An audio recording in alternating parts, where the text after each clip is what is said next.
Tim, what sort of design do you work on at IDEO?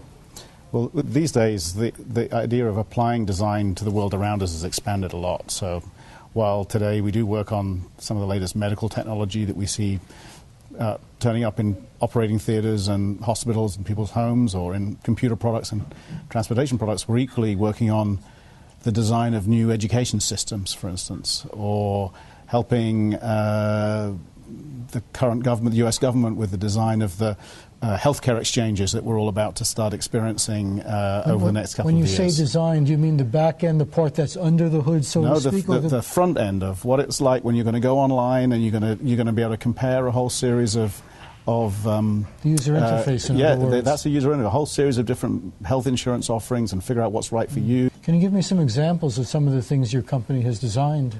Well, historically, a long time ago, we worked on things like the original mouse for the first Macintosh computer, and we also did the original laptop, the folding down a screen down over a keyboard to make a laptop. That was something we worked on. So, and then more recently, just finished designing a new education system where we did the schools and the curriculum, the technology for an independent school system in Peru, for instance. So. Is there a set of underlying principles that you bring to user interface design? Well, all design is based on a set of fundamental principles. Firstly, if it's effective, it's human-centered. It takes into account the real needs of the various participants in that system. It doesn't just mean the end consumer. That might also, in a service situation, it might mean the service provider as well as the customer.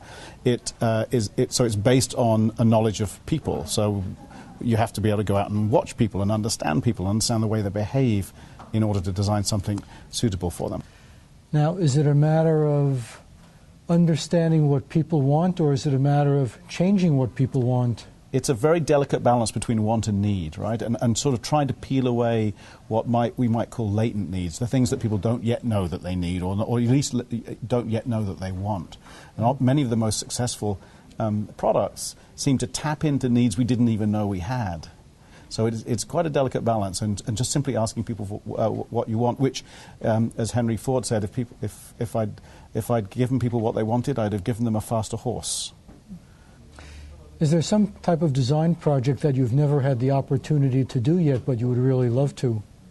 Well, there are a couple of kind of boyhood dream kind of projects. One is I'd love to design a space station one day. I don't know why, but there's something about a whole ecosystem that's got to be sustainable for a long time. It's a really difficult design problem. So I have a lot of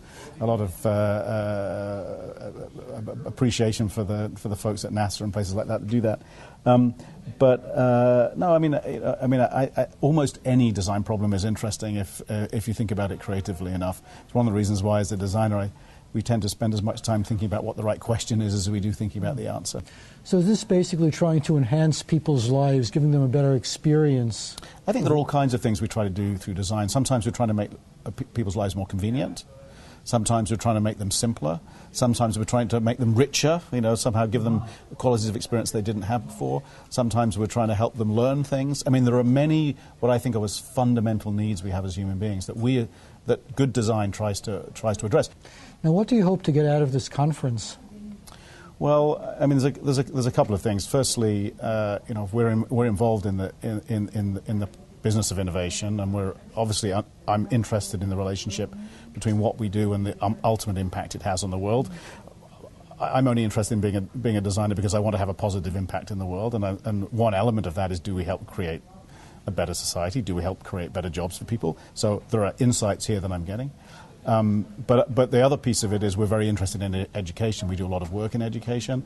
There's clearly a very direct link between education and employment, and education and work. So I'm interested in what are the kinds of approaches might we need to take to education in the future in order to create people who are better prepared to be able to do interesting work and contribute and have successful careers.